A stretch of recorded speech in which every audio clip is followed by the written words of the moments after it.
వేదవ్యాసుడి దైవిక జననం.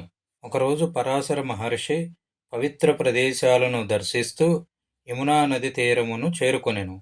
అక్కడ సత్యవతి తన అద్భుత దేవలోక సౌందర్యంతో విరాగి అయిన మహర్షి మనసును ఆకర్షింపగలిగెను. పరాశరుడు ఆమె సంపర్కమును వాంఛించి సత్యవతిని నది దాటింపవలసిందిగా కోరెను. నావ నది మధ్యన ఉన్నప్పుడు మహర్షి ఆమెతో ఇట్లు పలికెను: ఓ సుందరి, నేను నీ పట్ల ఆకర్షితుడైతిని. దయచేసి నా ప్రేమాలింగనమును అంగీకరించుము. దానితో సత్యవతి, ఋషిపుంగవ, ఈ యమునా నది తీరంలో గొప్ప మునులెందరో నివసిస్తుండెరి. అందరి ఎదుట ఎట్లు నేను మీ కోరికను అంగీకరింపగలను అనెను. అది వినిన పరాశర మహర్షి వెంటనే ఆ ప్రదేశమంతటిని దట్టమైన పొగమంచుతో మసక చీకటితో కప్పివేసెను. అప్పుడు ఆమె, నేను తండ్రి సంరక్షణలోని అవివాహిత కన్యను.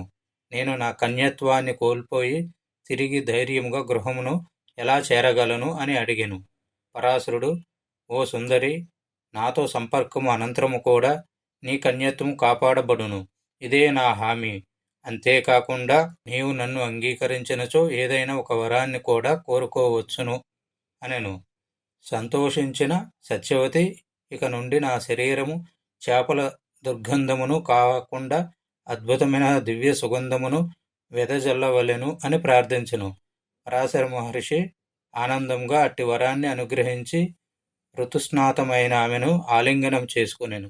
అభీష్టము నెరవేరిన పరాశర మహర్షి అక్కడి నుండి వెళ్ళిపోయాను. అదే రోజున యమునా నదిలోని ద్వీపపు నడి మధ్యన సత్యవతి సద్యోగర్భముతో ఒక అద్భుత పుత్రునికి జన్మనిచ్చెను.